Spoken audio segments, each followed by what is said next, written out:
최근 군대 내 폭력과 가혹행위 등이 심심찮게 보도되며 사회 문제로 부각되고 있습니다.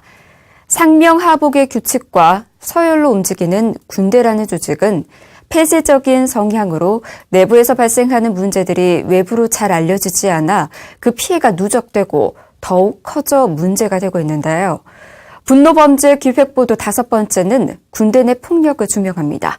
정준호 기자입니다.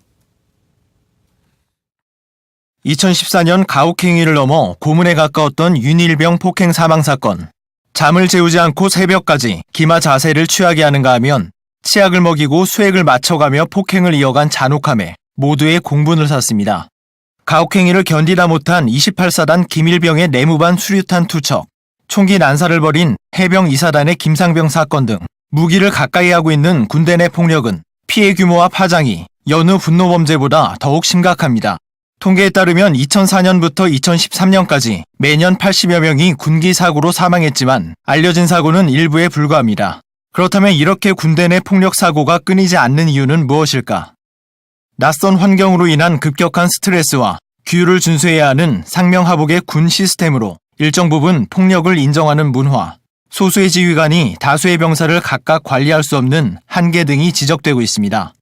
하지만 이런 군폭력의 가장 큰 이유가 군 생활의 문제라기보다는 학창 시절을 겪으며 받은 학업 스트레스, 개인주의화된 인성, 폭력성 짙은 게임의 중독, 왕따 등 총체적인 문제들이 군대라는 환경에서 시한폭탄이 돼 돌아온 것이라는 의견도 있습니다.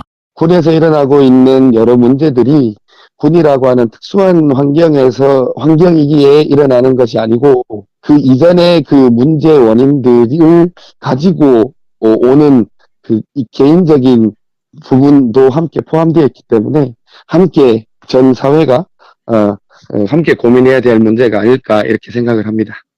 장병 개개인이 사회에서 혹은 그전 학교 생활부터 가진 분노의 원인이 해결되지 못한 채 군대라는 낯선 환경을 만나 폭발한다는 겁니다. 논산 육군훈련소 법회 현장, 주중 내내 훈련과 규율에 지친 장병들이 주말 하루 법사 스님들의 좋은 가르침을 듣고 간식과 문화생활로 잠시 이완할 수 있는 시간입니다.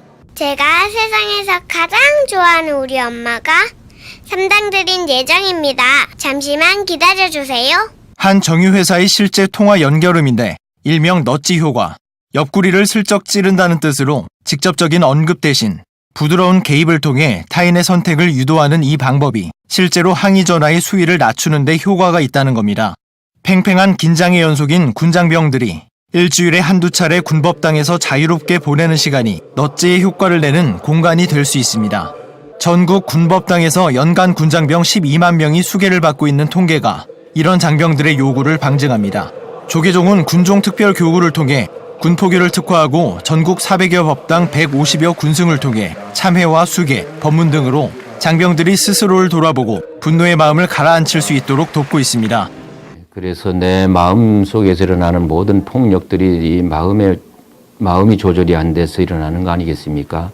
내 마음에 있는 그 평화를 밖으로 내보일 수 있는 그 역할을 할 수 있는 것이 평화의 불이고 평화의 초라고 생각해서 군 법당마다 이렇게 나눠드리려고 합니다.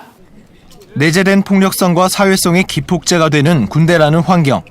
군법당이 활발하고 다양한 활동이 분노를 가라앉히는 희석제 역할이 되는 동시에 군대 내 폭력 사건을 낮추는 거점이 될 수 있습니다. BTN 뉴스 정준호입니다.